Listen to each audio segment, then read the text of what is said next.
I'll just explain what's going on here, just in case people are unfamiliar with this glowing round table. It's a pop-up talk show. We are here, live in Colne. Anyone can join and come and talk about whatever they want to talk about. It's kind of up to you. Although there is a context for this, and maybe, Paul, you want to say a little bit about that? Grab the mic. Well, I guess we're talking to people about the opportunity for people to have the say about maybe what the council's plans are over the next few years. They have a thing called the corporate plan. Hey, come and have a seat. You should definitely come and have a seat. Are you going on holiday? No. Sit down. Anyway, yeah. So part of it is actually, people have a chance to say about what they think the priorities should be for the council going forward, which could be anything from housing, planning, I don't know, leisure and culture activities, anything like that. It's the first time really they've done this kind of level of face-to-face stuff. So we've got events. We're actually at the town hall tonight at 6:30 as well, if people want to come to that. But really, we can talk about what anybody wants to say as their kind of key issues. I've already had a good chat to Ian and Bronwyn already. Ian's got some interesting views. Potentially controversial, who knows? But we like that round the table, don't we? But you don't mind a bit of controversy here. That's the whole point. My sound effects pad's not working. Anyway, so Ian, you've got some views on this. What we've been talking about already. Grab the mic as well, because I'm just going to do a bit of plugging. You go on. Yeah, it's an awkward one. At the moment, there's a lot of controversy with developers putting in plans for building housing on greenfields. Right. Been a long-standing issue, etc. I'm grateful and really happy that the community have won quite a few battles just recently. Right. The best one being the Lenchers, which one affects me, and a young lady called Emma Hartley who led the fight for that, and quite a few others have done tremendous work. Sadly, not a lot of people are actually aware of the real threat behind this. And it goes back to about 2006, and that was a devastating time for the local council, as it was I think it was 2006, when the government gave Pendle District an ultimatum of bringing all the housing stock up to a set standard, or offloading it onto a housing association. You can come and listen in here. Sorry, Ian, to interrupt. You can come and listen. Don't have to say anything if you don't want to. This is Talkie Pop-Up Talk Show, live in Colne for one day only. We have got Paul, we've got Ian, we've got Bronwyn, we've got Margot and Mikey. Let's just quickly get a name and then we'll just carry on with this story. Tell us your name. Andrew. So Ian was basically telling us about this ultimatum that Pendle Council had in 2006 to sort out their housing stock. And obviously the amount of money it would have cost. Couldn't afford it. And the interesting point in that is, yes, they offloaded it onto the housing association, who were then given a major government grant to bring the housing up to standard. The important point on this is that Pendle Council suddenly lost all their housing revenue. And that was a lot of money lost to the council. And then with subsequent cutbacks and cuts in local government grants, etc., the government are struggling. The only way they are going to increase revenue is by encouraging people to build more and more houses. Obvious reason is the more houses you build, the more council tax. Okay, so they're kind of stuck. They're basically in. It's a kind of bargain. It's not really a bargain. They're forced into it. The only way they can get money is to get more houses and more council tax. And I mean, when I say more houses, I mean because don't forget, the more expensive a house is, the more council tax the council gets. So if you can encourage developers behind closed doors to put in planning applications for greenfield areas which are going to sell on the market, then they'll do that. But they'll try to convince the community that they're opposing it. Okay. So there's a little bit of underhandness. They're kind of forced into being underhand in a way, is what you're saying. It's a snake eating its own tail. So it's never going to end. You build private houses, people can't afford it, more people move in, and then there's not enough housing for people who have families who grow, and then they have to move out and don't want to. So. Okay, we've got these visualizations up. We're actually trying to visualize some of these things. We've been on the road in Pendle, and trying to get what we've used is we've got Laura online that's visualizing this. I don't know, can you zoom in onto the actual image there, Laura? I don't know, but what we've been doing is talking about housing, we've been having the metaphor of Pendle as a house and see how people see it. We've lost that now. But basically, we've got different ideas for different sections, basically. Hopefully that'll come back in a minute and we'll go through some of those things. Margot. But I mean, I think that question of houses being built in the green area, that came up and people aren't very happy about that. But what are these houses? Are these social housing or they're just for sale? Is it for tourists? Because tourism came up as well. What are these houses for? Okay. This is the beauty. This is the real sting in the tail.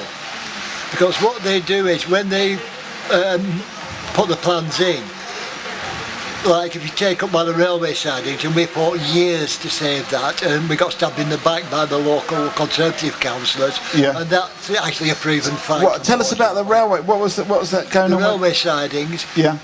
It was going on for donkey's years. Where developers wanted to put housing on it, and the community was saying no, it's greenfield. They're saying because there is a large area that had been previously, you still looked at the tiles, etc. It was brownfield. Right. And when they saw the plans, yes, the majority was private housing, but they always seem to include a small percentage of social housing within it. Yeah. Yeah. The main problem with it is like they, for example, they were years ago they put forward. Hang on a second, Ian. Come and join in, and we have got Paul, we've got Ian, we've got Bronwyn, we've got Margot and Mikey. We're talking about what's happening in Colne. Are we getting the right kind of? Come and join in. Come and have a seat under the. Yeah, come and have a seat. Come and get involved. We're just having a conversation. Talkie Pop-Up Talk Show. We've got Margot, we've got Bronwyn, we've got Ian, we've got Paul. What's your name? Maureen, come and have a seat. Come, yeah, we're here all afternoon, so go. Sorry, Ian, you carry on with that one. Yeah, about 2004, around that time, they were putting options forward for the local plan at the time.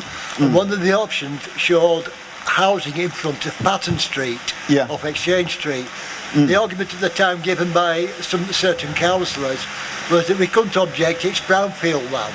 It's land that, even though it's got trees and all that now, and I pointed out that land has never ever been developed. Yeah. Then they said, oh yes, we need affordable housing. And my question again was, well, okay, how much would a one-bedroom flat cost? This is 2004. It was £150,000. And I was pointing out, well, how many families on low income, etc., can afford to buy £150,000 a house? So it's affordable, but affordable to who? To someone, to a rich person, So, that obviously got dropped because of the outroar at the time, outcry at the time. It turned out, if you looked at the options given, virtually every bit of green space in Waterside in the South Valley was virtually earmarked for housing. Yeah. But I mean, as Bronwyn mentioned, that it's basically they've been, it's the only way that they're short of cash, that they have to do it. I mean, if you were in the council, would you be doing the same thing? How do you actually get out of this? How do you actually get out of this kind of this bind, so to speak? I think actually put funding into things that people can afford and maybe work with more charities for homeless people, get more people off streets, more revenue. I mean, in Nelson Centre it's dead, like there's more shops closed and it's just empty, and there's no money for local people to rent shops to earn money, and it's all online, and it's just you've got empty building after empty building. And like I go riding on the canal and there was a block of flats being built, these luxury flats, and it was supposed to be for people with disabilities and all that, a lot of supported housing. And what's happened is they've actually couldn't afford it, so they've moved it on to a private sellers, and they're now luxury flats at about £200,000 overlooking the canal, but obviously no one can afford it. So it's kind of not really doing the job it's supposed to be doing. Okay, any views on it, Paul? Have you got any views on this? Well, do you want to grab the mic?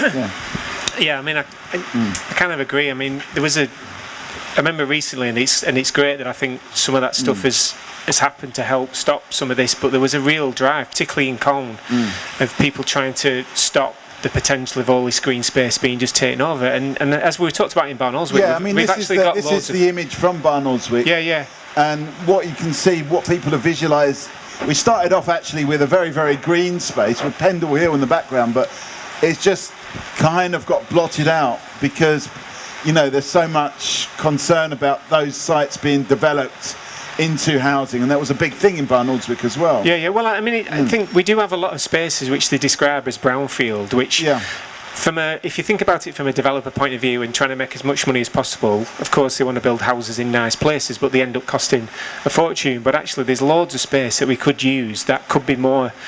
That's about the need of the place, really, and there's also no reason, because often when that sort of happens, you then end up with crap, cheap builds. You know, there's no reason why we can't have the quality, and that's always a thing for me, is that you see, you know, if people are going to make more money, then you get better quality, but there's no reason why you can't have the quality. It's not about the profit, it's about providing what is needed for a community, and that will help, you know, whether it's even shops as well, you know, help create the groundings for people to get going, or to have a nice place to live. I mean, is this model kind of, you know, a bit too focused on profit? Is that the issue here? Well, I think it is. We're still living that capitalist model, which isn't about. It's not about care. It's not about kind of what people need. And if there was a shift from that, I think we would. Places like this, which are genuinely struggling. If we talk about Nelson, we talked about, you know, I mean, there's a fear in Barnoldswick, or anxiety, that they might be next, because if they lose some of their big employers, then they could end up down the same road as what happened in Nelson and Briarfield when the mills closed and things. You know, it's got to shift, hasn't it, to something that's about just quality of life for people. That's not driven by things. But the economics is always a difficult thing to understand and to kind of work on, really. Definitely. Or actually, can it just be really simple? Okay, is it simple? Is it complicated? Ian, you want to jump in there? Actually, interesting point. Oops, hang on, let me just, go there. It's an interesting point when you mentioned capitalism. I would argue that in today's society we've actually gone beyond capitalism, and I would say we've gone into an age of corporatism. And there is a difference. Under capitalism, yes, capital is important, and under true capitalism, somebody who is born with nothing, through hard work and graft, can actually end up being quite rich. Right? Under corporatism, it's different. Corporatism is a system where an elite set of very wealthy people, you know, the industrialists, control the government, control the country through the government. Right.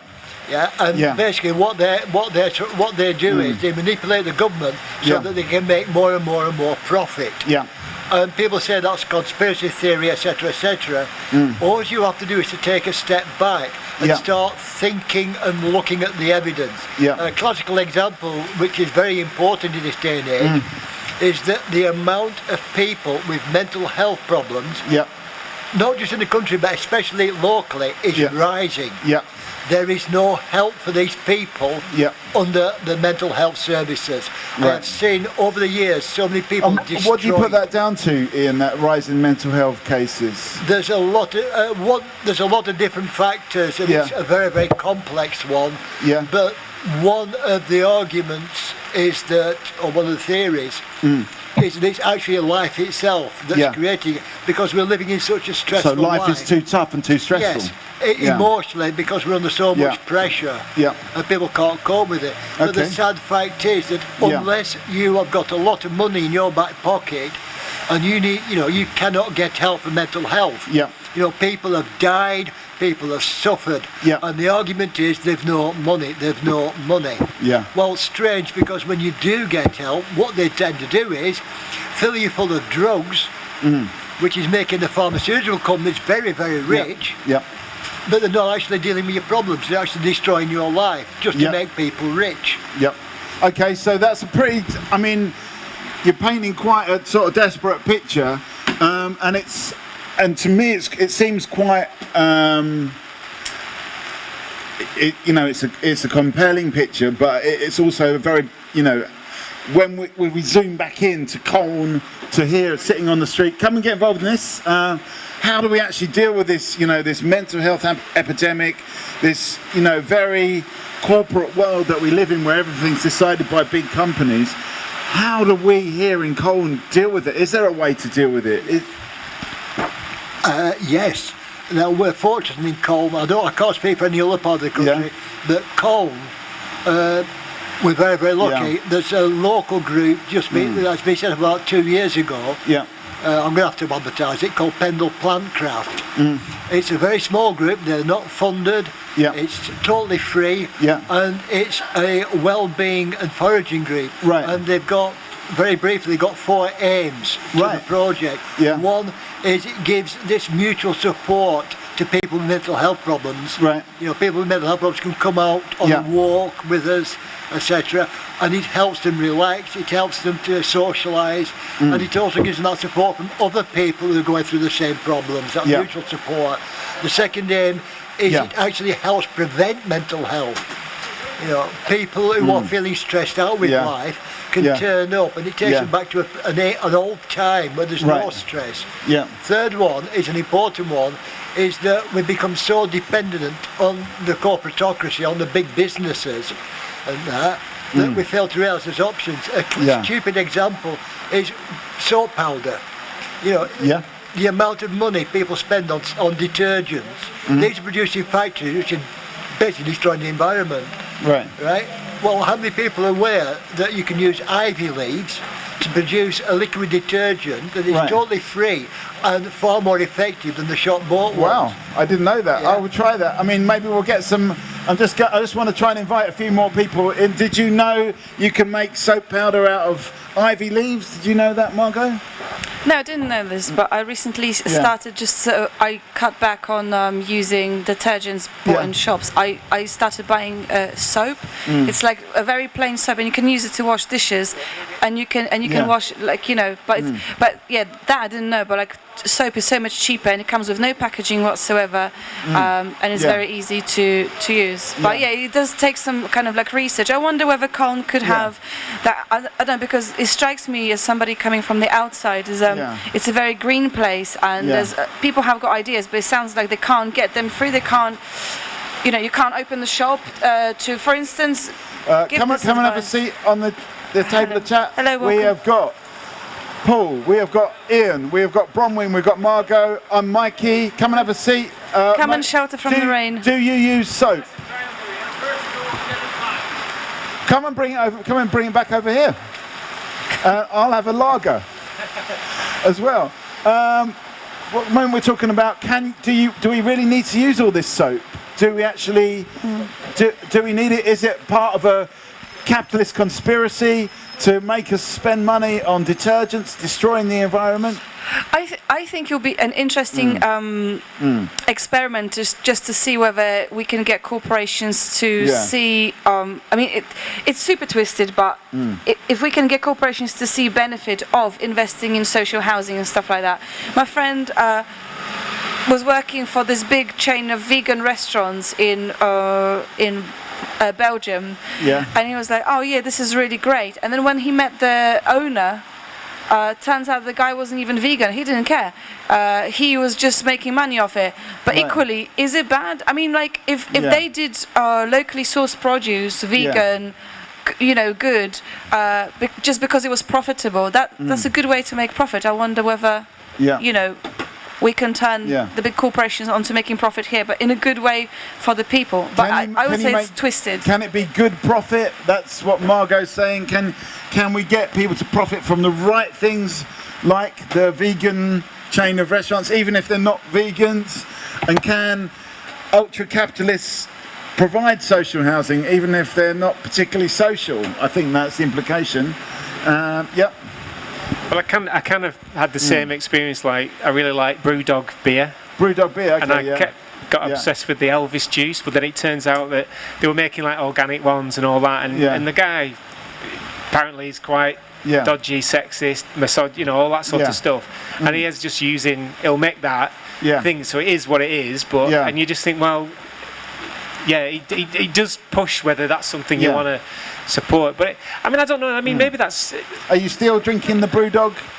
I try not to, but now and again I will. But I have. It's changed, because I think you can't. You have to think about stuff like that. It's kind of like there's lots of issues locally in Colne. I don't know whether this is another hot potato, but Boundary Mill is a really controversial place because of the owner and someone who's, I guess, over time made loads of money, but then just has this existence or lives a life where he owns all the moors on the top, and he whatever the word is, he deals with it in a particular way so that rich people can do grouse shooting, but it has an impact on all the flood issues. You know what I mean? But he's someone that can just does what he wants. So there is a thing of like when people either get to that point or that's what their intentions are, they then just abuse whatever for their own. Their own things, and that's someone that's had a business that's grown in Colne and a huge store, and so a lot of people, I know, don't shop there anymore. Yesterday, that people were going to Boundary Mill rather than going into Nelson to buy their stuff. Yeah, or or with like. Hang on, we've got a new face here. Come and have a seat on the table. We have got Paul, we've got Ian, we've got Bronwyn, we've got Margot, and is it Maureen? Yeah, and I'm Mikey. At the moment we're sort of talking about a few things. We're talking about the housing in Colne, we're talking about the businesses. Ian's been saying that we sort of live in a world where all the big companies, the big corporations have kind of taken over. Well, it's not... and that's pretty much it. Yeah. Anyway, but go on, Paul. Yeah. Well, Ian's just saying I might have the wrong impression of the owner of that business, but I guess. Yeah. I guess the other thing, I guess, in terms of like, I remember when we were in Banolswood, we were talking about that Barlick people have this sort of get up and go. Where I kind of feel like there's a lot of that you see in Colne as well. There is an element of Colne that are very active. Yeah. Well, you're talking about this being group, activist in this that mental thing. health group. The shop. All the shopkeepers around here, they've got a very strong. They've got a BID project, which is Business Improvement Districts, and that relies on all the businesses coming together to invest in their own town centre. And I think Colne has had a similar resurgence over the last few years with just the other thing like a nice coffee bar, a nice cafe, or a drinking sort of place where you can kind of hang out at night. And when I'm from Colne, and I would have never thought of spending a night in Colne, but over the last sort of 5 years or so, it's become a really great place to be with some really good stuff. So there's kind of but that's been down to people doing it. You know what I mean? They've got up and done it themselves, or taken the act. Not relied on someone else doing it, whether it's the council or whatever. They've just got on and done it, which I think that's quite a good thing that you see in Colne as well. Yeah. Okay, so I'll just explain this a bit some more. So we've been talking about. We started off talking about the council, and Ian's been and Bronwyn have been saying that the council's really, in a way, they've kind of been pressured into this agenda of development, building lots of new houses. But it's the only way they can actually get money in, and they're losing money all the time. And then we open it out to talk about how that's the way it's kind of gone in the country, that we're much more... Yeah.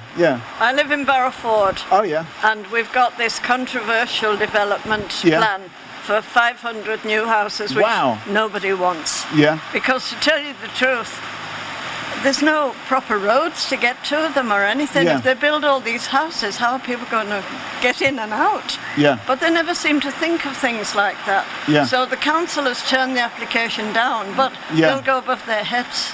Yeah. If developers want to build something, they will. So they'll go over their heads, and they'll go down to London, and they'll get permission to do it. Right. But nobody wants them. Okay, so there is this development going on all over Pendle.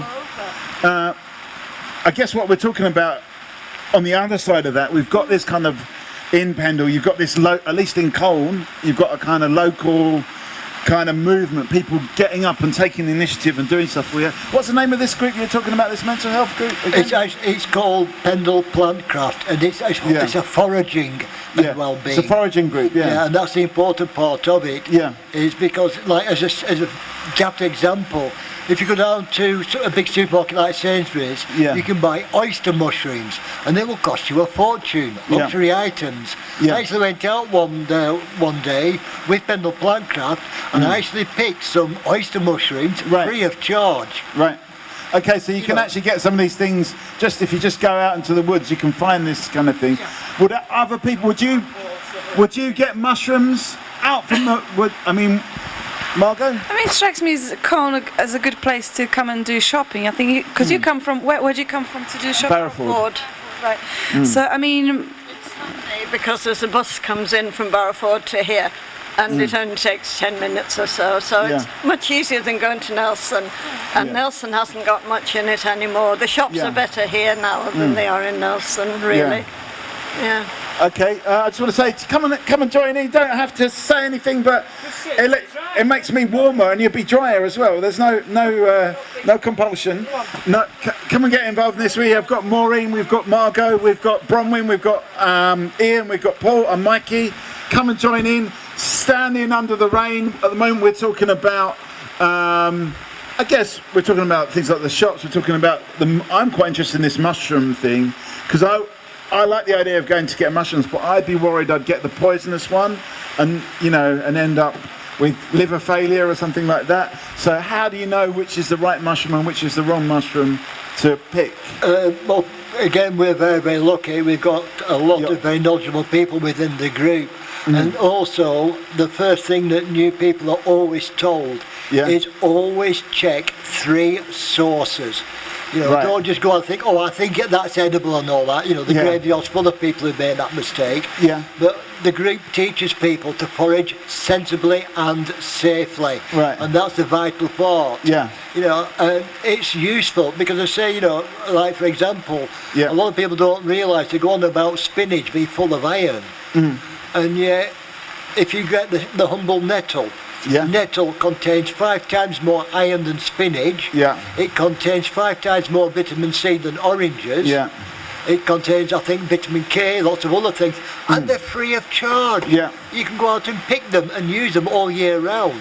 But instead people are still insisting on going to supermarkets or the local chemist. Okay. So nettles, would you eat nettles? Oh, I ate nettles. I cooked soup from nettles. It's very, very nice. Did you buy them? Or no. I picked them. I picked them for free because you just have to be kind of quite resilient for because they sting. But I've got a question. Have people noticed there's more mushrooms being picked since the Eastern European crew has moved in? Because I'm from Poland. Is that a Polish there's thing? like a religion. It's like you pick mushrooms. So are there like less mushrooms now because of the Eastern European? Polish taking all the mushrooms. That's what we're talking about. Would you eat a mushroom picked in a forest? That's what we're asking about at the moment. And are the Eastern Europeans coming and taking our jobs? They're taking our mushrooms. There's loads of mushrooms out there at the moment, if you know where to look. Okay, so there's plenty to go around. What is this, Maureen? About that big. I always look for the great big mushrooms that they get in from Ireland. They're about that big and they're white. And because I always peel mushrooms before I cook them, they're so much easier to peel. Okay, that sounds appealing. But I mean, for me, we enjoy over lockdown in particular. We ended up making like all different things as people did, but we've got quite a healthy supply of all the garlic when it comes up, and we got obsessed with making garlic pesto, like jars of it. And it is there's something about that thing of like a bit of a walk, gather it all in. It is really easy to make, but the trouble is our lifestyles are so chocker now that it's like how you find the time to do that, because there is so much that you could just you can just pick and live, and I don't know about live off. I mean, I don't know if anyone's ever tried just living off whatever you can find in somewhere like this, but I think our patterns have just changed, that it's hard to make that part of what you do unless it's just a nice health benefit for if you're in a position where you need to kind of do that stuff. I mean, can you really live off of what is out there in the local area, or is it just mushrooms and wild garlic? Or do we need other sources as well, as Ian was saying? We had a question from Laura on because Laura's doing the visualizations. We're trying to slowly visualize chipping away at those. This comes from actually previous conversations we've had. This is the Pendle house, and we've got some. And we can go into that later on. Go on. Because Laura's. It's actually it could be a nice link between what we were talking about before, which was mental health, and as we are visualizing different rooms of the house, could there be something in your room to help with mental health? And now there's conversation about like growing your own. Maybe there could be like a mushroom farm or like a garlic farm or something in the room or in the house. Are mushrooms good for your mental health? I think so. Yeah. Okay. Why not? So yes. Okay. And also, I think peeling could be like quite. One of the things people have been saying in the other talkies is there's not much room in the houses. There's no mushroom, but yeah. Okay. Yeah. Okay, so he's just such a fun guy, isn't he? Yeah, well, Ian. Is that what he said? Okay, right. I'm gonna shout. Okay. But yeah, now I was just thinking, but I do think nature can help people. Just like if we don't destroy it, it's a benefit to all of us. Actually, like not. Doesn't matter how much money you have, I think you can go and enjoy nature, but it's just like, do you have time to enjoy nature if your life is so stressful? But maybe like something green inside of the house, like a little growing thing. Okay, I mean, it's interesting, and I'm going to come to Bronwyn, but it's interesting that we've got this rising mental health issues when we're in kind of quite sort of embedded in nature. Bronwyn? Well, I've got a new neighbour because I live in Nelson, and he comes from a farm. Yeah. And his family's had it for about 3 or 4 generations. Yeah. And he's had to leave that because there's just no money in farming anymore. So if you put money in farming, you'd have more local meat and produce. Yeah. And then you could actually be able to buy local produce at a cheaper rate than you would down at Asda or Morrison's. Because one of the things I've noticed, I went into Morrison's the other day, and it was just so expensive to get the smallest amount of meat, where if you put funding and put less tax on farmers and all that lot, you could get a good amount of quality meat for a decent price, and not just really rubbish stuff. Are we supporting our farmers? It's a bit of a long supply chain getting stuff from Morrison's, who knows where it comes from, when we've got farms locally that are closing down. So does that make sense? How does that working? Any thought, Maureen, we're going to say? Well, this country is so overpopulated. There isn't much farming land. There isn't much room for farming. It's not like some countries that have wide open spaces. But I think there should be more farms, Okay, so we should focus more on farming. I'll come to you, and I'll come to you, Paul. Yeah, it's a difficult one. I'd argue against that. It's like I grew up in Nelson. Yeah. Up on Ringstone Crescent, and they used to walk up the Catler Bottoms along the footpaths, and I think at one time there was 5 dairy farms. Yeah. And Nelson, and this is going back into the 60s, and I would say that the vast majority of people in Nelson, maybe 80-90% of the residents, had their milk delivered on their doorstep from the local farms. Wow. I've been on that walk recently, and there are no dairy farms. So what? All 5 have gone. Right. And that's what, and they can't. This has happened due to something called the Common Agricultural Policy. Right. Lots of different factors. It started when we joined the European Union. Right. And the sad fact is that the local farmers have been destroyed and been replaced by these corporate bodies. The major industries are taking over again. Right. Okay. Paul? It's hard. I don't know the details of it, but it's that thing of like, once every day. I remember growing up, and we always got our milk delivered by the local. The fact that the local thing could provide for the local people has just shifted because of that mass production and that kind of bigger, whether that's profit driven or going back to that whole capitalist model. But the thing I was thinking about in terms of farms. One of the things that we've been looking at in terms of along the canal, we've been exploring the possibility of what you can do along the canal. There's a lot of empty mills and buildings, but we started looking at the idea that you could have indoor farms and do things around hydroponics and growing things. And there is things growing in people's whatever. Well, that's what I heard. There was some hydroponics going on in. But whether in we could actually have a mushroom farm that's in an empty mill, and we turn that into a. That into a business. So rather than necessarily having the open space, can we use some of the big spaces that are no longer used now to do something around growing, which would be, it could be an interesting farms, business. Okay, indoor farms. Maybe Laura, you could visualise a hydroponics farm in the attic of the Pendle house. What it's growing, I'll leave that up to you. But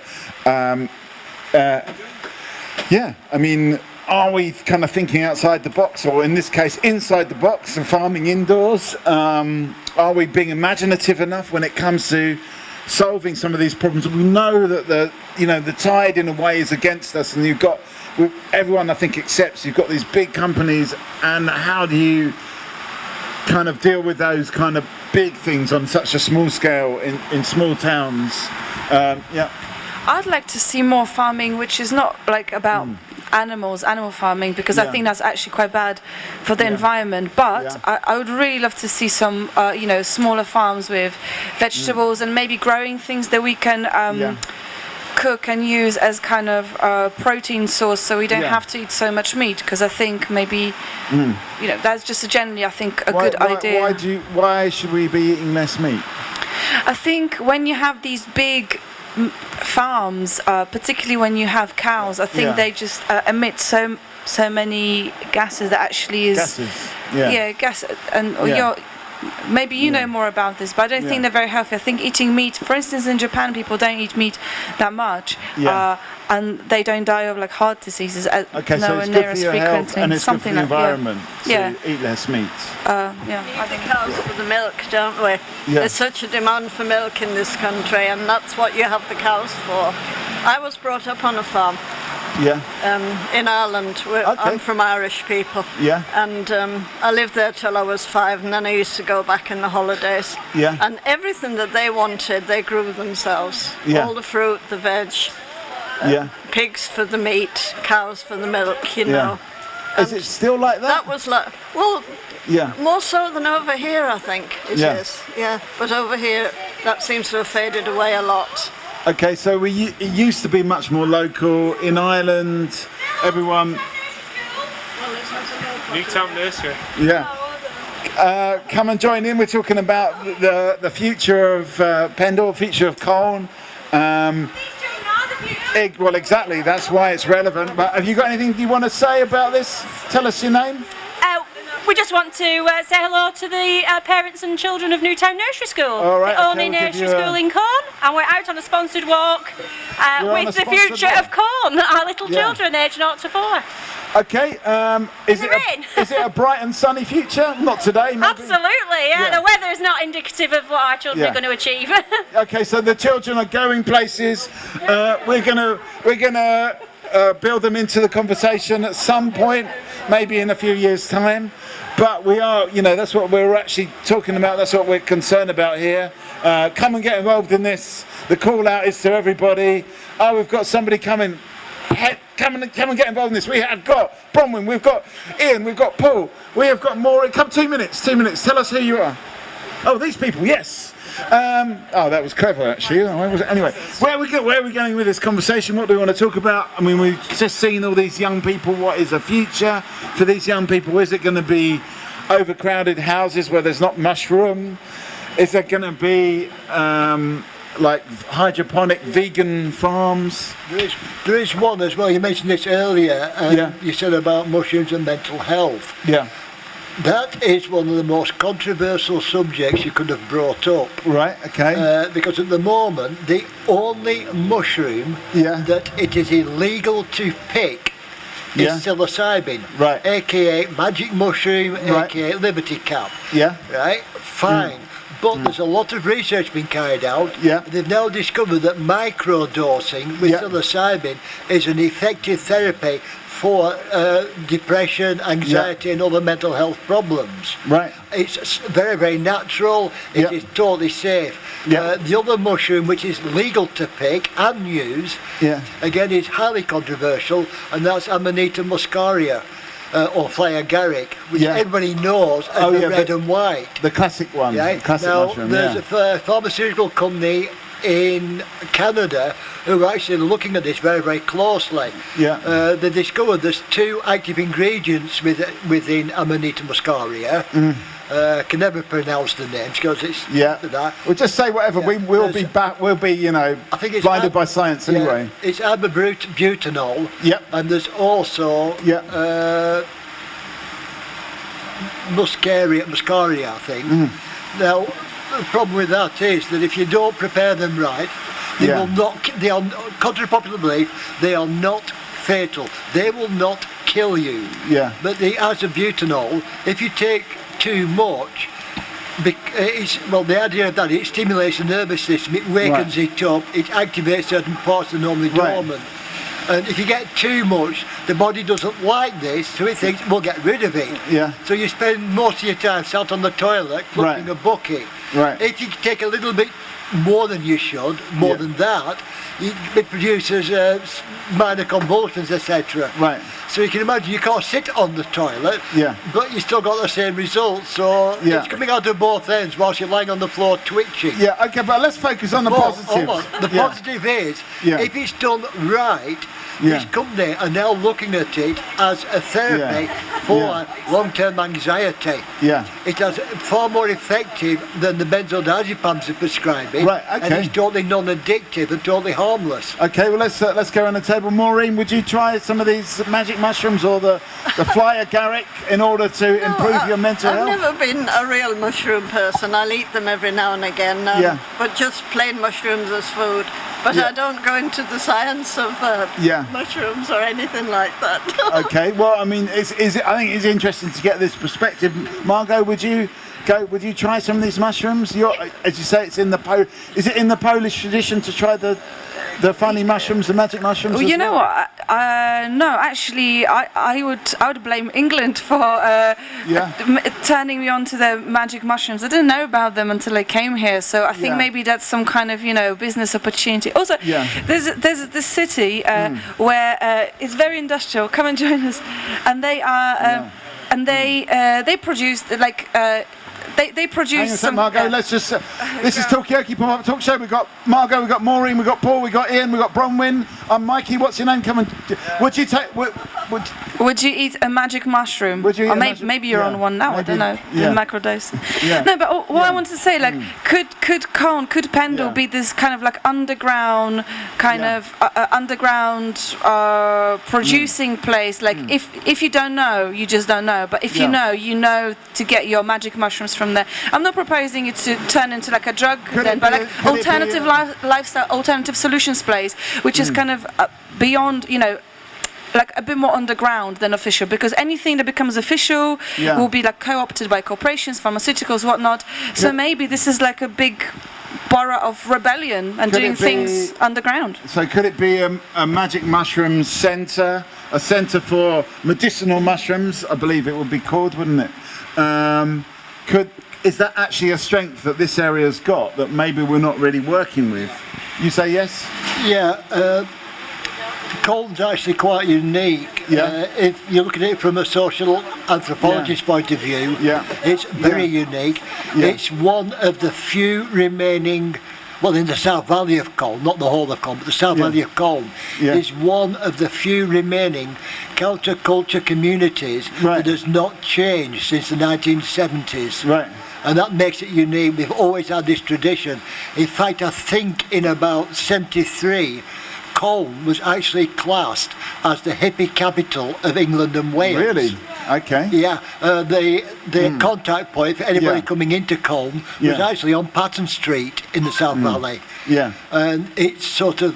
So were people trying the mushrooms back then? Did they know about it? I remember way back into the 70s. Yeah.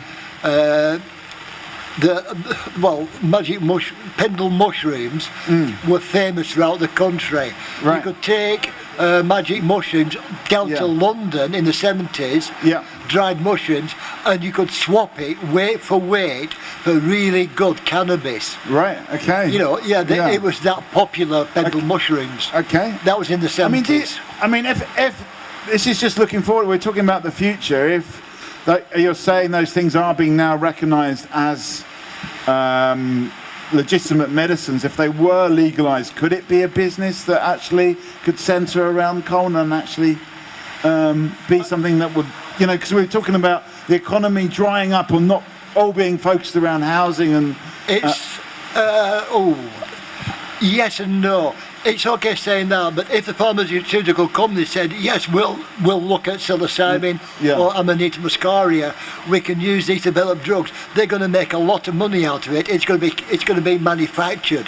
What they won't want is people going, okay then, fine, you're charging £50 for a dose of psilocybin to cure my depression. Why can't I just go out into the fields, pick one mushroom, that's all it takes, eat one mushroom, that's called microdosing, and that will have the same effects as this £50 worth of treatment I'm paying you for.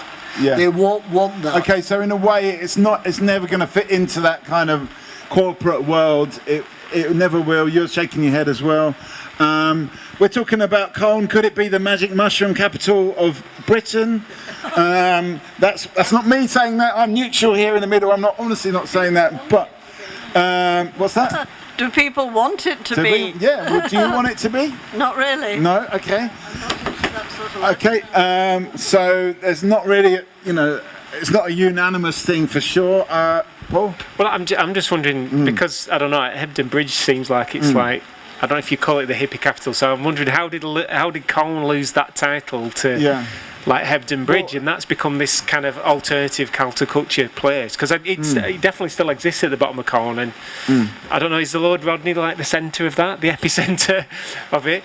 But I mean, in Barnoldswick they were saying they wanted to be like Hebden Bridge, weren't they? Well, there is now. Well, they said that about Colne when all these shops got a bit like, oh, it's the new Hebden Bridge. Well, obviously it was like that before Hebden Bridge became the Hebden Bridge that everyone. So it was the old Hebden Bridge. So it's kind of what went wrong there. But then I'm just thinking about going back to like how this could influence maybe should we be talking to the council? Should the council actually help provide some of these spaces for people to try out some of these opportunities that aren't necessarily about corporate things, but creating spaces for people to grow stuff, or like empty buildings that the council might have, should that be some of their priorities they should be thinking about to help contribute to the health and wellbeing agenda?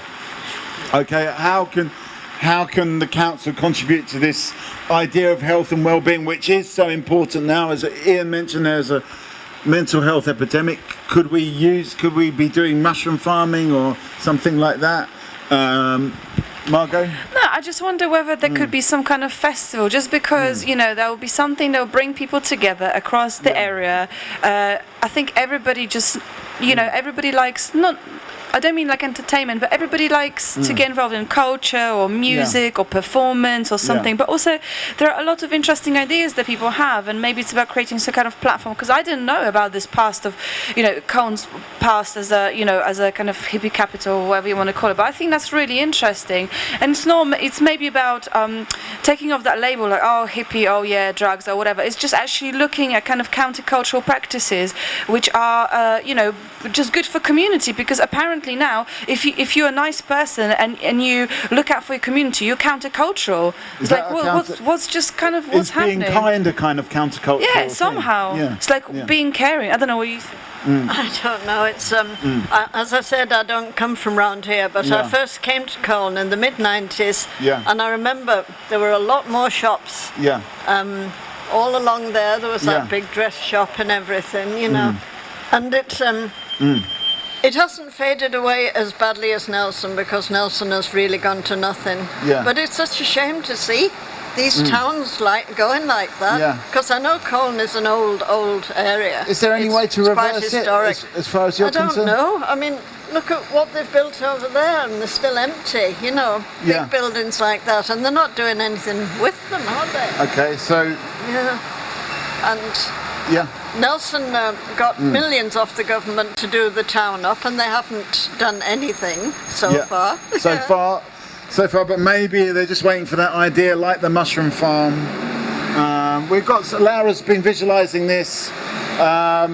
So we've got something going on we've got a hydroponics farm going on in the attic now of the Colne house. So thank you for that, Laura. And I can't actually see what's over there. I think you've got the ivy growing outside of the window, and somebody using a soap or some kind of like something for cleaning, which looks a bit more natural and not a detergent. I love the green still. I think we're still okay with the green on the outside. I love the mushrooms. I'm going to put a jumper on. Okay. Come and get involved in this. Yes, that's you. Yes, we need you. We need 2 minutes. 2 minutes. I can't hear what you say. Come closer. Got an appointment. Yeah, well, 2 minutes. 2 minutes. Come on. Come on. We have got Paul. We have got Ian, we've got. It's weird because in most towns when I do, we've got it brings people in, but in this case, every time I say that, people go, "Oh, in which case I'm going to go." Yeah. Anyway, yes. I mean, I mean, it's just interesting actually. Just pointing out what is like your Maureen saying there. So this is kind of, I think it's like a council, public, private sort of. Yeah. These houses were built, which I'm sure the houses are full, but like the shops are still empty, and you just think. Yeah. Are they empty because there's like the rent's too high at the moment? So you know, so are they just like waiting that they can get the money back? Well, they could just give that someone for 6 months for free, couldn't they, to try and get something going, rather than it being stood empty? It seems shut to shake because it's quite, you know, I mean, it's quite attractive. It's not ugly. But what would you put in there if you got the keys to that? I mean, you know, maybe it's just the case that we don't have anything to go in there even for free. Yeah. It's a good question. I mean, it's got nice big windows. I mean, let's go around the table on this one, maybe. Yeah. I mean, obviously, coffee shops, all that sort of stuff. You know, they kind of work quite. You know, they're quite well in terms of people being able to hang out, just sit and watch. But maybe that could be like a plant craft centre where people can meet there to do things and then go out for walks as part of it. So it could be almost like a HQ for the foraging. It could be, It could be like the beginnings of that. I don't know. Okay, all right. I'm going to go around the table on that. What would you put in that empty shop? You're saying a kind of headquarters for the foraging club, for a growing club, that kind of thing. Come and get involved in this. No. Maybe an affordable clothes shop, because they've got rid of every single clothes shop from Clone and Nelson, or even make it a community centre where you can buy your clothes and you can almost like a clothes exchange hub. A community cafe, like we had one in Nelson a few years ago. And people could just go in and chat with you, and you'd pay for a coffee, but you'd have food, and all like the supermarkets, what the food where they were going to chuck out, you'd cook with. Yeah. And so you could come in for a bowl of soup or something, and you'd just pay what you thought it was worth, and that would go like to keeping things going. That's a really good idea. A kind of a freegan soup kitchen, I guess it would be. Well, and people like had mental health problems would come in if they just wanted company, and there's no pressure. Oh, I can't afford it. Yeah. Because you know you could give 20p, 50p for some soup, and you just like pay for a coffee. You know. Yeah. Okay, we've got a new face, so. Okay, well, we'll see what happens. My name's Mikey, this is Talkie Okie Pop-Up Talk Show. We're here live in Colne. We're on this tiny little TV here, but that's about as far as it goes. We've got Margot, we've got Bronwyn, we've got Ian, we've got Paul, we've got Maureen. Tell us your name. David. And I'm Mikey. We've been talking about Colne. Actually, right now we're focusing on this empty shop behind us, or behind you. Yes. What is it? Does it need to be empty? Could the keys just be given to someone that's doing something good for the community? Bronwyn's talks about it could be a kind of community cafe or something where you can exchange second-hand clothes. You can have like a place where people just to hang out. Or Paul was saying it could be a kind of place for like doing gardening and foraging. Does it need to be empty? That's really what we're asking, really. Top and bottom is the rent, isn't it? Yeah. And also the business rates. That's the killer. Yeah. I mean, but if you were going to get in there for free for a limited time, what would you put in there? In Colne, I'd like to say, really. Yeah. Off top of your door. I'll come back to you on that one, but we're going around the table. Maureen, what would you want to see there? Well, it sounds a bit ordinary, but some big names, clothes shops, shoe shops, things like that, like they used to be here. What would you like, if it was going to be one brand, what brand would you like to see? Well, a couple of years ago, I would have said, oh, what was that? There was a nice dress shop, but it's gone now. It faded away. Yeah. There used to be one in Nelson, but not here. Peacock. But no, it wasn't Peacocks. It was a similar. Bronwyn, you got one. What was it? Is it F. Lostings? Because there used to be one in Nelson and Col. Was it? Bon Marché. Okay. There was one in Marche. Nelson. Okay, yeah. Yeah. So you'd like to see a that was a nice chain. But they all gradually faded away. The last one I found was in Keighley, and I don't know if that's still there. It's like now, if you want to buy a suit now, where do you go? I would go to a second-hand shop to get one. You'd have to like Boundary Mill or Junction 12, wouldn't you? Yeah. And after that, there's no like men's retail outlet, something like that, you know. And if you go in these shops, men's now is right up a corner. Yeah. It's all women's stuff now. We've been pushed away. So there's women's libs taking over. You know? You're not the first person. Even yesterday and the day before, people said there's nowhere to buy a suit. But I haven't. To be fair, I've not really bought a suit for many years. But is there a demand for suits? You can get one from Sainsbury's. You can get a suit from Sainsbury's. Yeah. Okay. My last one was from Sainsbury's. Is it an orange suit or is it a dark suit? Or what? It's a grey one I got. A grey one. So you can get a suit from Sainsbury's. That's where we are right now. We're talking about what would we put in this thing, but we could also move on to, is there anywhere in the entire borough of Pendle to buy a suit? Do people wear suits anymore? If there's no jobs, do we even need suits? Apart from when we're up to see the judge, do we actually need a suit? Paul? Yeah, they've kind of become something you just wear at a wedding or a or a funeral or whatever it is. But I think even the last funeral I went to, I didn't even put a suit on. No, I didn't. No, you know. But I remember because my dad used to work in it when he was really young. But the building there, that was Greenwood's, I think. Yeah. That really, because the actual thing is. The white one there. That white one there. Yeah. I mean, I have it. Burton's in it. Yeah. Yeah. Burton's. Was it Greenwood's though? After that. I know originally it was Burton's. It's still signs on it around about Burton. Yeah. Well, yeah. I mean, I always remember that being like, it felt like there was like this quality there where you could get a suit, and I'm sure then, so even if you had someone measure you up and everything, it probably wasn't a fortune. Do you know what I mean? Whereas now. You know, that can even cost quite a lot of money unless you just buy something cheap from the supermarket. Yeah. But then you don't have that thing of like someone, like, again, their job knowing how to make a suit or to measure you up for it and make sure it's all. So that kind of skill has been lost really from. Where do you get your suits from? That's what we're talking about at the moment. Not got one? It's not got a suit. But I think for me, about the bit. That building is, I actually think, I mean, it's a really beautiful building, is that, the top half, and I always think you just miss it now because of all the craziness of all the posters in Althams and all that, and, you know, rubbish kind of like shop design, but the building above is like stunning, you know, and actually Colne, what else Colne's got, it's like, it's got a lot of really beautiful architecture as well, you know, that still exists where some places have got rid of it, you know, there's still a lot of really so we've got the nice architecture, you know. Do people agree with that? Is that important to have good architecture? Nice buildings are important, and that's the sort of Art Deco design. It's nice. And didn't the Mr. Marks who founded Marks and Spencer's come from Colne?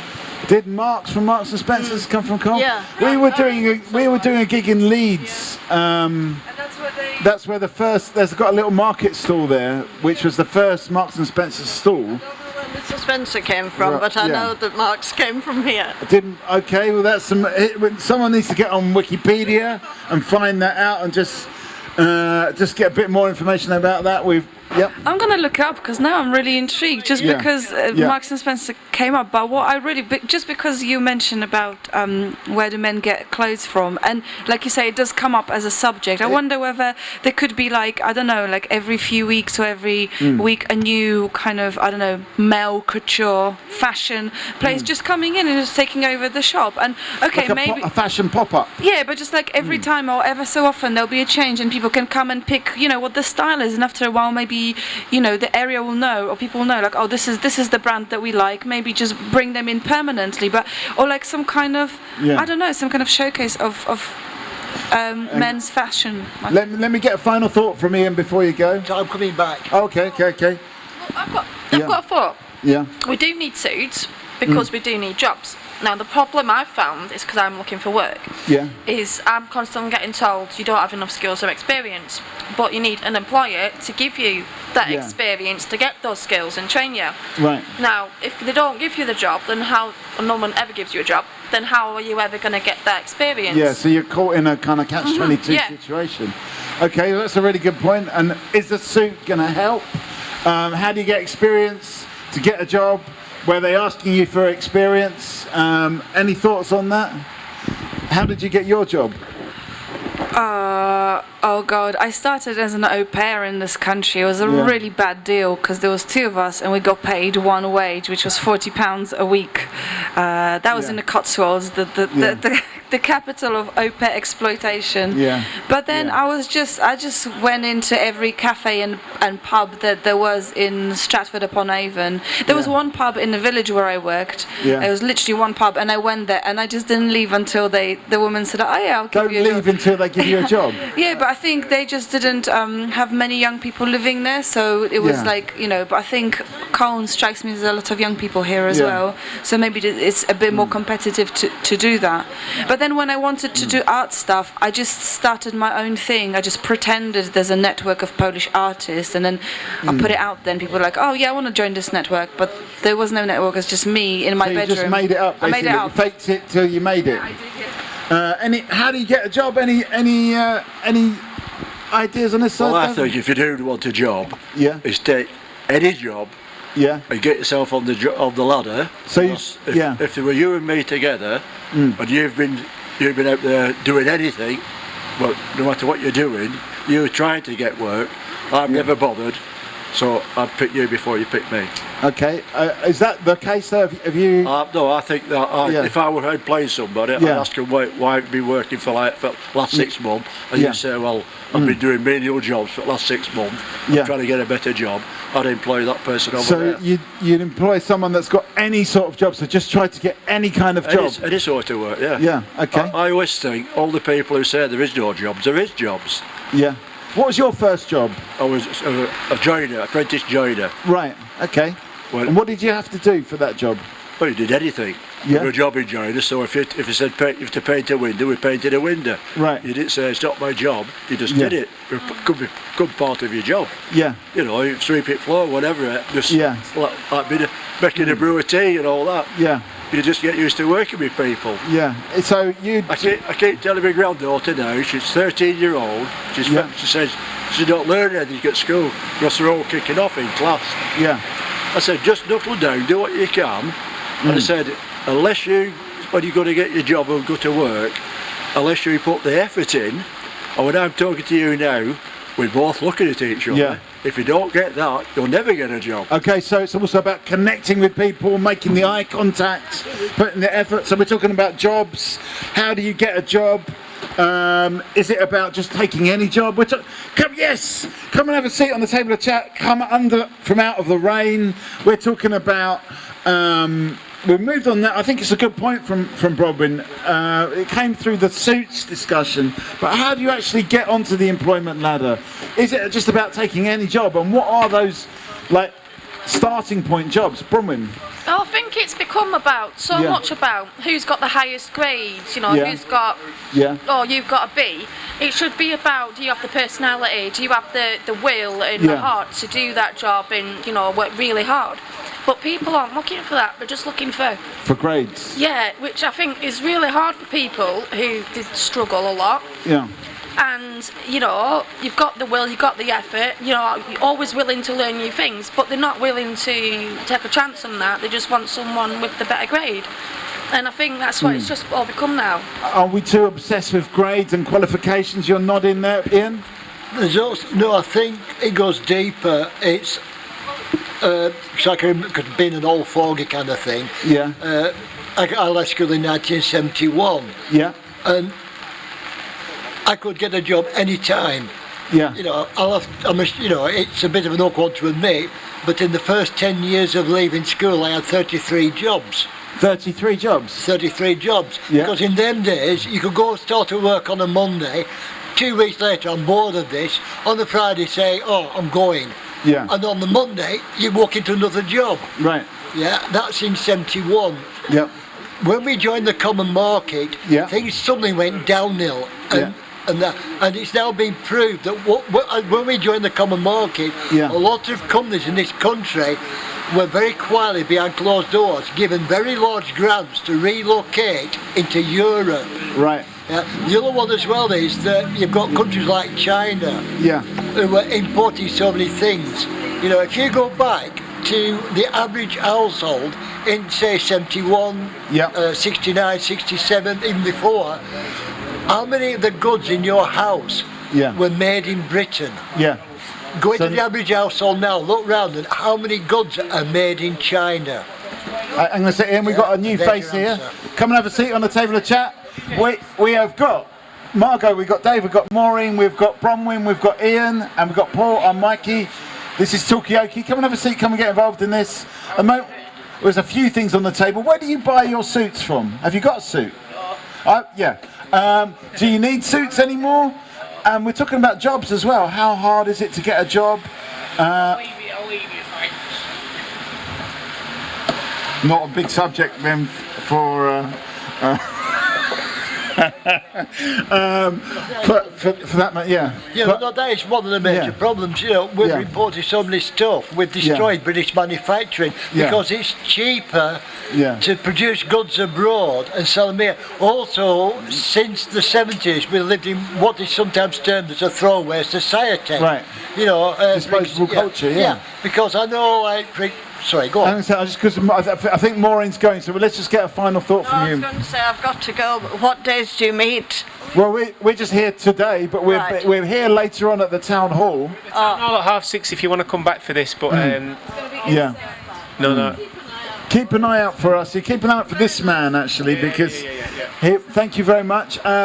What do you think? Just give us one comment on the future of Colne or Pendle. I know you're from Barrowford, but do you see a bright future? What's going to help out this area? I don't know what's going to happen because I'm not from round here, but I gathered that it was much better years ago than it is now. And I think it's really sad the way that they've let things go. In Nelson as well. Is there any way to turn it around? I can't think of any. Because everyone's always talking about high rents and all the rest of it, you know. It doesn't seem to be very hopeful. Okay, so you're not too hopeful, but thanks for joining in, and we'll give you a round of applause. Okay, well, same question to you then, Dave, as well. Do you see any hope, any sort of way to reverse some of the things we've been talking about here? That to me, if you got this Liz Truss who's got in now with this this mini buzz that she just done, which is a lot of rubbish, isn't it?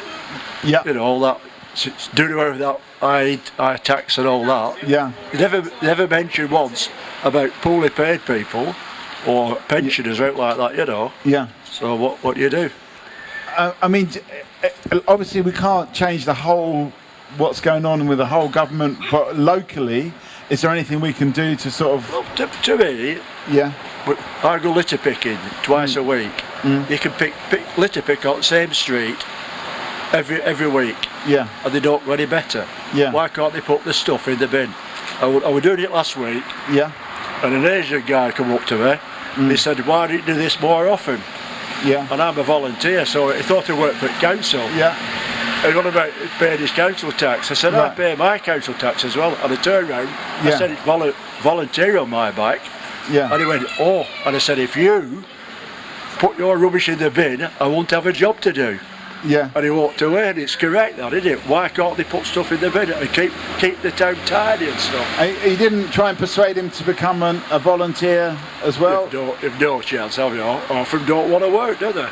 Okay, so you don't think there will be more volunteers? And is there any hope, any way to sort of, reverse? Well, it's up to the people, isn't it? People, if you don't look after everywhere, it's like property. When I had my own house, I rent now, I painted outside my house every 2 years. Now my house got sold, it got sold in 2006. Yeah. It hasn't been touched since. Yeah. It's all falling to bits, all shop fronts dropping out. Yeah, okay, so come and have a seat on the table of chat. Thank you, Dave. Well, at the moment we're talking about Colne. Is it on a downhill trajectory? Is it going up? It's going up. Oh, come and tell us about it. We've got Paul, we've got Bronwyn, we've got Ian, we've got Margot. Mikey, what's your name? Down. Diane, come and have a seat. Come and get involved in this. Our dinner lady, I know Colne, I know Colne's people. Because a lot of people have been sort of lamenting the past of Colne, that the fact there used to be more shops. No, they're all right. there used to be more going on, but you believe that Colne is on the way up? Yeah, I were a dinner lady for 25 years at Lord Street School. I know all Colne. Yeah. Yeah. And what kind of things would you sort of point to that are getting better in Colne? Oh, everything. All pubs are being done up really smart. People are a lot happier. Yeah. When it's nice weather. What do you put that down to? That kind of that buzz. Well, just because we like that. We're friendly. We help people. Yeah. What's that? You're saying there's no heating in here. I can't turn the heating out. No, your car keys. Oh, car keys. All right. I don't know where they are. I haven't got them. Ask Margot. Okay, so it's interesting because some people, Diane, have been saying Colne's kind of down. They've been talking about the economy going down, the farms being closed, the factories being closed. I'm retired, so Bonnie Colne upon the hill. Yeah. Okay, so you're positive about Colne. Yeah. I don't think you're wrong. People are friendly. Yeah. But I think more people are becoming more. Yeah. What's it called? Insular. Insular. Yeah. Basically, people aren't being as open or friendly, and it's really hard to connect with people now. Okay, so are more people becoming insular? I mean, in a way, we've got Diane coming. She's a very positive person. We've got you guys, but do people want to come and talk about these things? What's this? A teddy to give to a child who's right. Leave that there. Wow, this is a lovely polar bear. Yeah, I'll leave that there. And if you get any children who come and sit down, will you give them Where did you get it from? In there. Okay. Well, I mean, we're not really doing a raffle, but No, I meant give it to them. Just give it to them. Just whoever comes next. Yeah, whoever comes. That's a great responsibility. That's what Colne's like. We'll give anybody anything. We're brilliant. Yeah. So there's a generosity spirit of generosity 25 years. I've been in hospital and I haven't been in Colne for a few weeks, and nearly all Colne said, "Where's Diane?" Yeah. On buses they're saying, "Where's Diane?" They like that because we're a good. Yeah, keep that there, and then children will come and talk to you. Okay, well that's a very good point. I mean, it's school time. We did have a school party come through. Yep. Leave that there, and you see. Are you off again, Diane? We're football. All right, give us a final thought though. What can we do to make Colne a better place, or to get that good spirit, that happiness? You can't, because we've got it. Yeah. We've got it, honestly. So there's nothing really to do? No, we've got it. We've got plenty of, with Cities Hall, with Open Door. All right, I'll give you one that we were talking about a bit earlier on. You see this clothes shop, what would you want to put in that clothes shop? Shoes. We're just short of shoes. A shoe shop? Shoe shop. Okay. Yeah. And maybe it could also be a cuddly toy distribution centre as well. Where you can bring your toys, your soft toys, and put them on a shelf. Yeah. Right, I'll have to go football. Thank you, Diane. You sure you're happy with us giving this to a child, I suppose? Yeah, I've got it in there. It's free to give away. Okay. Free things in there. Yeah. Does it have to be a child? What about if an adult wants this? You can have it if you want. Oh, thank you. Oh, well, there you go. Let's have a round of applause and a cheer and a... What about a group mascot? You can have it as your mascot. Yeah, it could be a little mascot. Yeah, for sure. This could be the mascot of this whole project. We need a name though for this bear. That could be a next competition. Name the bear. Basil. Okay. Basil the bear. Basil the bear. Okay. That's a nice name. It's a very it's a very kind of, what's the word? It's a kind of grand name, exactly. Basil, like Basil the First of Kievan Rus. Basil the First. When as Dave was going, he was saying he's 79 and he's looking for love. Oh, really? And he said it's not going too well in Nelson, so I wonder where do people meet the romantic... And he left. He left. We could have thought... I was waiting for the mic, but I just got upstaged by the bear, so I couldn't bring that in. You couldn't bear that, I'm sure. No, I couldn't bear it. Yeah. So firstly, where do people meet their romantic partners in Nelson? But secondly, I think I just wanted to bring it back to what you were saying about the attitude. If is it about the grades or is it about the attitude that whether you get a job or not, because I was thinking, and if you ask him about the shop, I would really see it as a cafe, as a kind of like mingling space, because where people can just come in and have a conversation without any pressure, because a lot of my jobs actually did come from a conversation and me just showing interest. Like I worked it was cash in hand, so I probably shouldn't talk too loudly about it, but I worked for a guy who made very bespoke moldings. I've never heard about moldings. What are moldings? Moldings, exactly. I've never heard of it, but I was his secretary for a few months, and he paid me good wage. But I only met him because I worked in a cafe, and I was chatting and joked with him, and it's like, oh, actually, I could do with help. You could help me with my moldings. And they were just, like in old houses, they've got like skirting boards and that kind of stuff. Hello, come and join us. Do you know about moldings? Take a left and come and join us here. We're talking about. All right. Okay, well, we'll make space, so don't worry. But they're just like in old houses. They were very bespoke things. They're like ornamental, like you can put them like along the like on the wall or on the thing. So I was like doing accounts for him. Like I didn't know how to do accounts, anything. So you just basically do this. So if this became a conversation hub, come on. What do you think about this bear as well? If you want a bear, we've got this. Just bear bear with us. On offer. This is Talkie Pop-Up Talk Show. We've got Margot, we've got Bronwyn, we've got Ian, we've got Paul in the background there. Mikey, what's your name? Collie. What's it? Collie. See. So at the moment there's a few things we've been talking about here. We sort of started off, is Colne on the way down or the way up? Different people have said different things. Some people have said, no, it's definitely on the decline, or the shops are closing. Other people have said, actually, Colne is full of people with get up and go. It's reinventing itself. So that's one of the things. Another thing we're talking about is what we could do with the closed shop. We talked about where do you buy a suit in the whole borough of Pendle, and that led on to a conversation about jobs.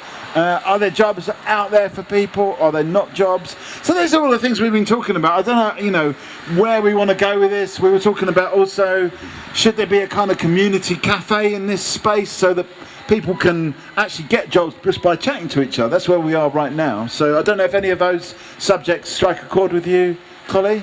One of them, jobs. Jobs. Yeah.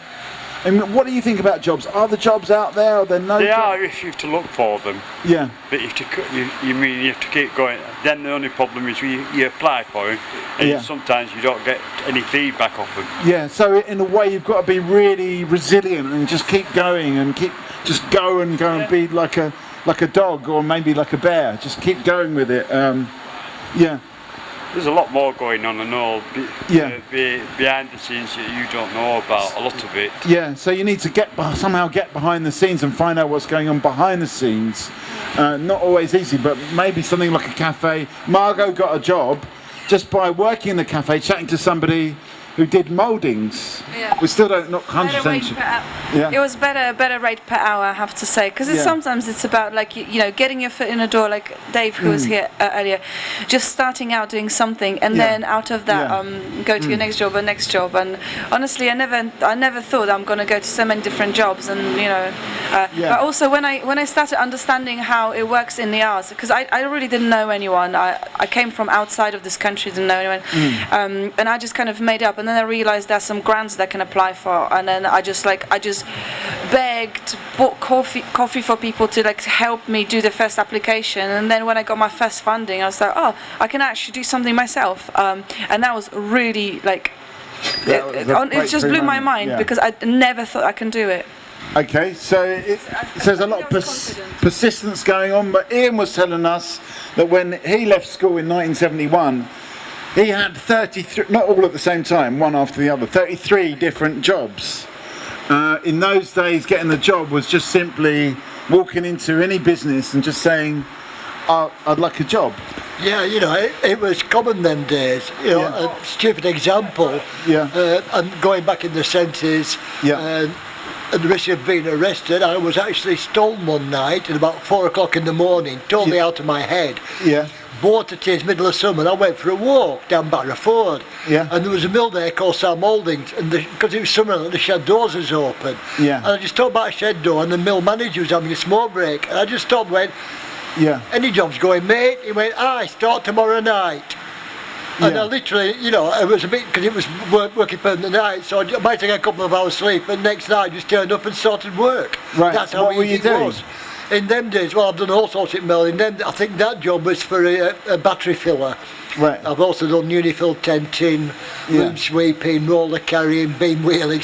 Yeah. You didn't need training, it was on the job training. So, you know, so you literally walked it off the street, I start tomorrow night or start tomorrow, and you turned up and you got the job. Now, you know, you've got to go through. You've got to go through so many interviews and so many this and through so many agencies. You know, it's just pointless. But going back to again, it's easy to look at different aspects. What I would say that the only way to go forward is for Colne or Pendle to adopt what I would call an integrated and holistic approach to sustainable community development. Right. And the only way to do that is you start off, you need obviously members of the community and council sat around the table. Collie, give us a final thought before you go. Sorry Ian, sorry to interrupt, but let's get final thought of what is it, do you agree with this sustainability, integrated community development?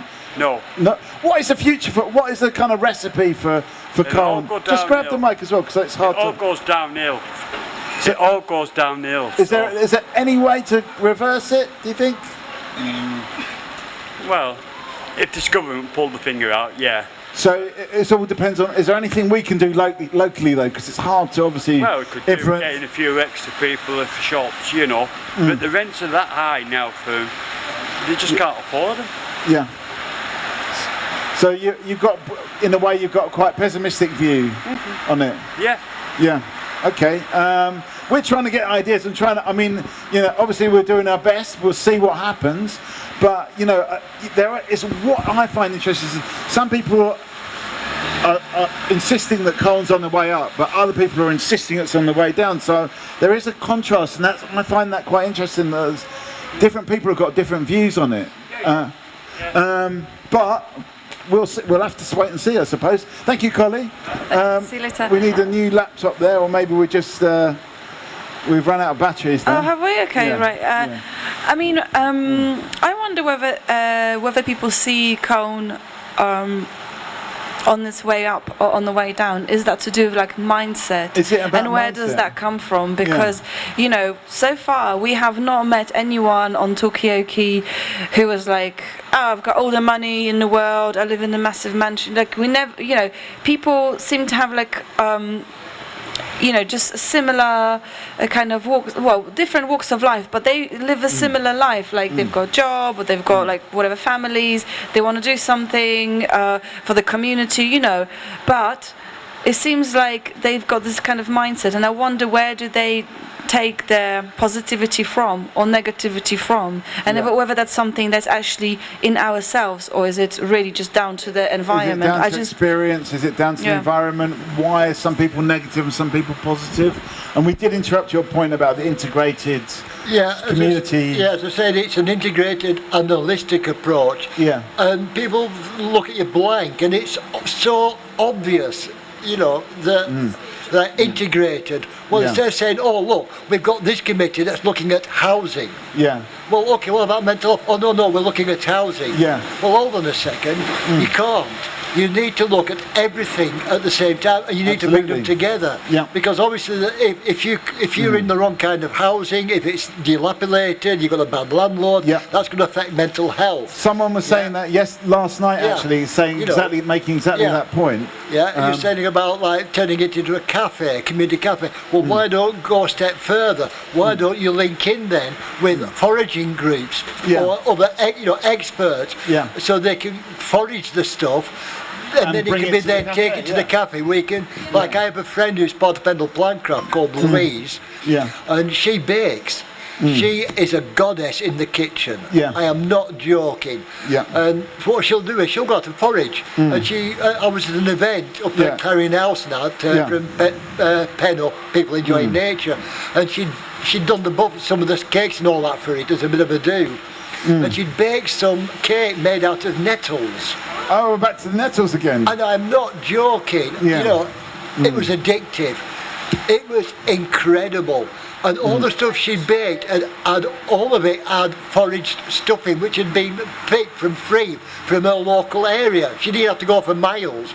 She went out of her house 5 minutes, 10 minutes into the country, and the cooking she was doing was like, you fell in love with it. It was so damn good. You know, so putting stuff like that in the cafe, and people are going to go like, wow, this is, how much did this cost? Where did you buy it from? Well, actually, if you go into that field just down there and, what?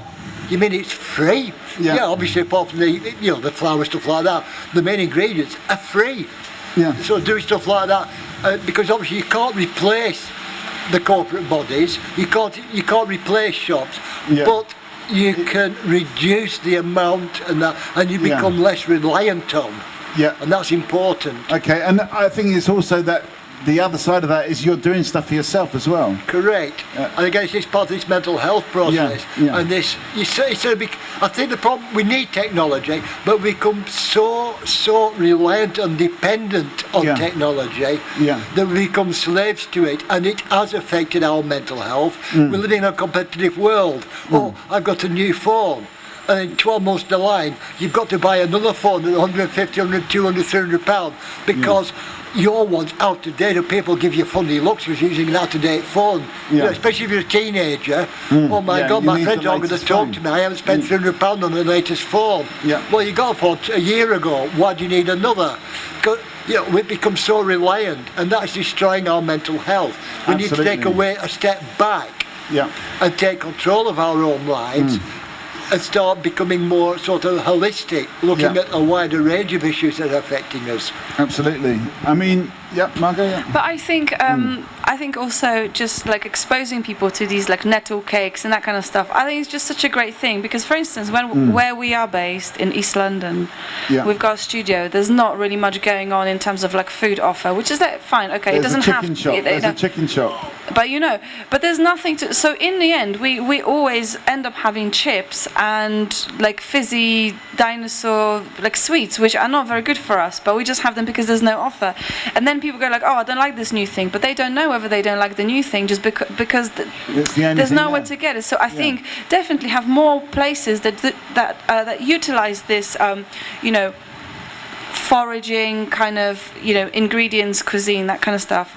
Just get more nettle cakes and local produce cafes, so people get accustomed to this flavour and the taste, and it will be just better for them as opposed to greasy takeaways. I mean, I do like a takeaway, but it's nice to have a choice. Okay. I feel like we kind of this is winding down anyway. So maybe it's time to get the final thoughts. Would you like a cup of tea or something? No. Maybe a vegan sausage roll, a freegan sausage roll. No.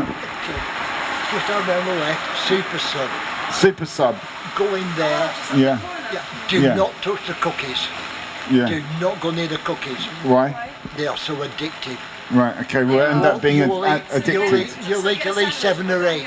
Yeah. You have a cookie, you'll be at 7 or 8. Yeah, okay, No, I ate 4.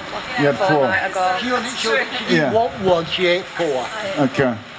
Okay, so now we know. Don't touch the cookies, they are addictive. We've got enough problems with addiction around here. Anyway, I feel like it's time for final thoughts. So has anyone we talked about a lot here today. Is it time for final thoughts? And maybe we can get a final thought as well from this person in a yellow jacket. Hopefully you've been listening to some of the chat here. Have you got a final thought to give us before we pack it all down about Colne, the future of Colne? Is it about communities getting together?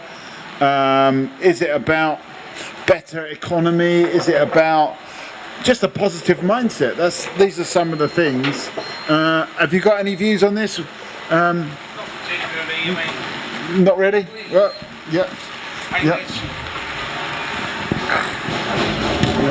I mean, what was the question again? Well, I mean, we're kind of winding this down actually now, but we talked about quite a lot today, and a lot of the conversation has been about what I find quite interesting is like people are either saying Colne's going quickly downhill, but then there's other people that are saying Colne's on the up, but no one seems to be in the middle there.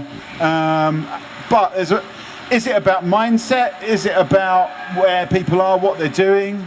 And really, the reason we're here is just to get new ideas for Colne. What's actually going to give Colne a lift, or you know, get that positivity that some people have got spread out a bit more to you know, more people that come here. Well, that's a heck of a question, but I think the trouble with Colne, the same as anywhere else, is so many places closing down for various reasons. And there's not too many people that not too many new places opening up again.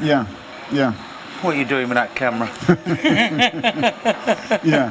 So I mean, is it about what I mean, one of the things we're talking about is what if you did get the keys to this shop that's been built but it's not had a business in there, what would you put in there? Would it be, some people have said that we need more clothes shop, we need more shoe shops.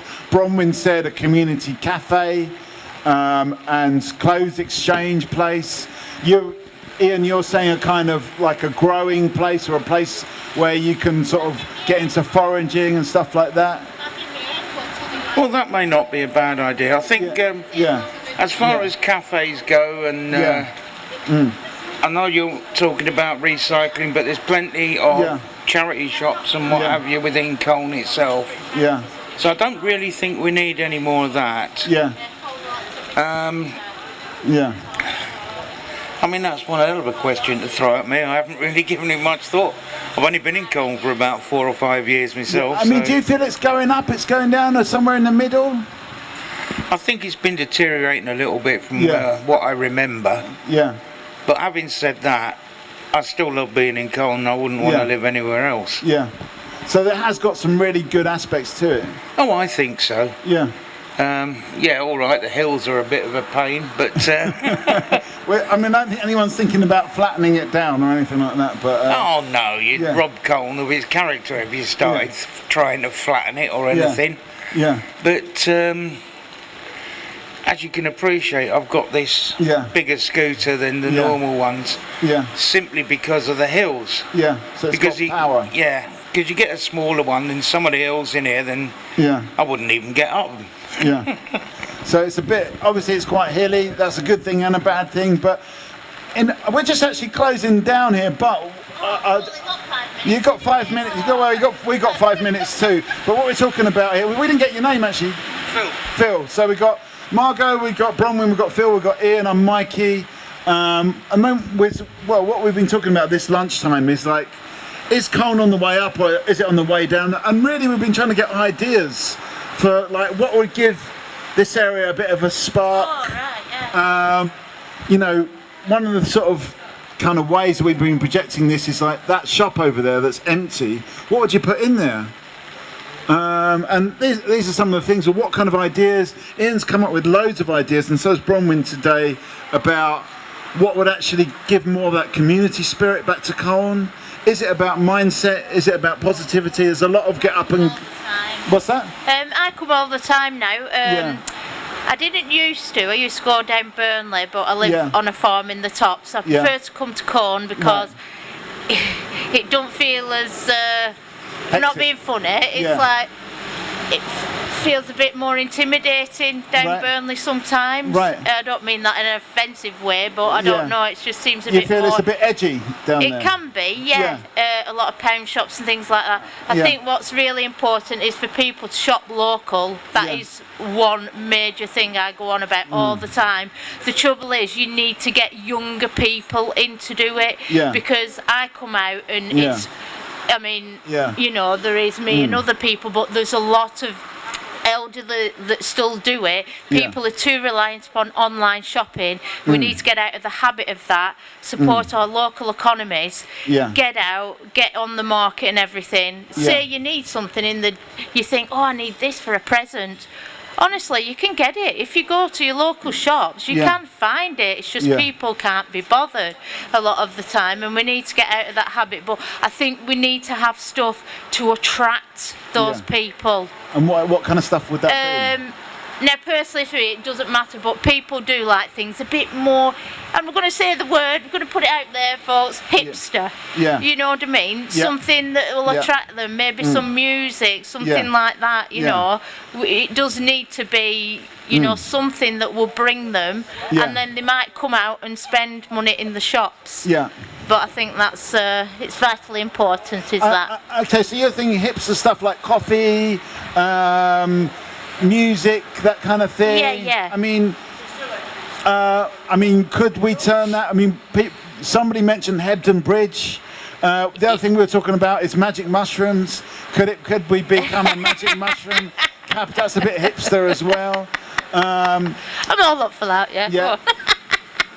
I mean, where you're up on the hill, do you get a lot of magic mushrooms up there? Oh, I wouldn't know. I think they look like little helmets. I'm assuming they're the ones. Well, Ian's a bit more of an expert on it. I do know. You know, I used to collect them when I was younger and put them in a shoebox in my front room for a school experiment. Yeah. Okay. Right. I see. Okay. So I mean, these are some of the things we've been talking about. You know, that in a way. Ian's really into local foraging. I mean, it doesn't have to be, you know, medicinal mushrooms. There's a lot of mushrooms out there. I think that's a good idea because I know lots. I work for charity myself, and we do have foragers that come there.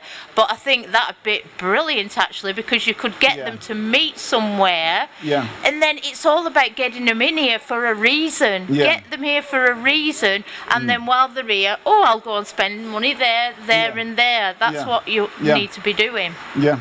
So more things happening, more lively stuff happening. Yes, definitely. Yeah. All right. Anyway, I'm going for my haircut now. Thanks. Okay. Well, good luck with that. Hopefully the rain won't interfere with it.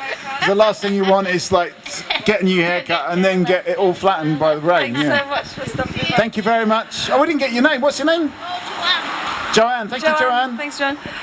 I just want to say a final thing, but because about getting people into the area, I think social media we didn't talk so much about, but we talked about online shopping. Yeah. And when we were doing an event in the Civic Hall yesterday in Nelson, I couldn't even find them on social media. Or there was a brass band happening in a previous venue where we were. In Barnoldswick, and they went on social media. And it's just quite hard to let people know that this, because the brass band that was rehearsing next door to us, they're really banging. Yeah. And you know, I think all the shops, all the venues need to get on social media. Yeah.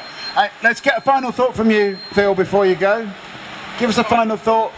What's going to be the one thing that sort of gets Colne up and running? Well, I wish it was that easy that you could... Yeah, that's right. All the feedback. I wish it was that easy that we could think of just one thing.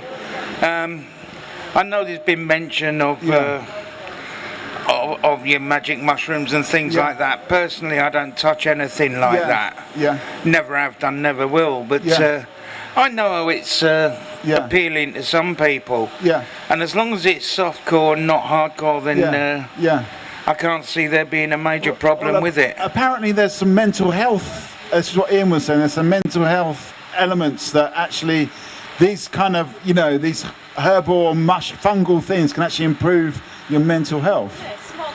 Small amounts. Yes, I think it's got you've got a point there. I mean, it's been known, for instance, that cannabis, for instance, can help a lot of people, like myself, with minor disabilities or with major disabilities. It can help them move and things like that. Yeah. As far as anything else, I'm afraid I'm the wrong person to ask for that, because I don't. Yeah. I don't entertain any of that myself. Yeah. I do agree that there's too much internet shopping and too much big stores taking over major stores. I like to come out. I deliberately come out virtually every day. Yeah. Little bit of exercise may only be half an hour, but it's just a matter of getting out of the house. Otherwise, I'm stuck in all the time. Yeah. So it's in a way, it's about things that get more people out, and get more people interacting is really the answer there, isn't it? Well, it is. Yeah. Also, the other point is getting people off their backsides. Yeah. Well, I mean, I guess you were talking about this catch-22 situation with jobs, but it's probably the same with just motivation as well. If people are not doing anything. Well, that's a big part of it because I can't work anymore, as you might well have gathered. Yeah. But I still get out and about as much as I can. Yeah. Yeah. Okay, I think Bronwyn, you wanted to say something on that one as well. Anyway. Thank you, Phil. Thanks very much. Thanks for getting involved in the theme. Yeah, and we're in the town hall tonight if you want a bit more. Yeah, go on, Bronwyn. But yeah, Phil's right. You know, if we get out and about, we need motivation. So even if it's just going out and interacting with people, because you're having a bad day, and there's not really much of that. It's really hard to. And is there a way to somehow encourage that people to get out and get more motivated by getting out? Is there? I don't know. I mean, I suffered from really bad depression, and I went through the medication track, and I just found out that I was having so many horrible side effects of the meds that at the end I'd prefer to live with depression. Yeah. And I do control it to a point. Yeah. But so some days, you know, like you wake up wanting to cry for no reason, and other days you can't sleep, and it's a bit horrible at times. But it's not all bad. Yeah. But I think just being able to go out, go somewhere where you're not going to worry about money because you're on low income, and interact with people, you know, and say, I'm having a bit of a bad day, and you know, even if it's just talking about it, it does make you feel better sometimes. And it's just, if you had that, I think more people would meet more people, new people, and make friends. You need free places to go and just chat to people, and that's a really, really, really good point. And you know, I think you've illustrated just the benefits of that. It's not a free place. It's not just a zero economy thing. It is actually having a benefit to the community and to the society. Ian. Yeah, I think it was Phil, was it?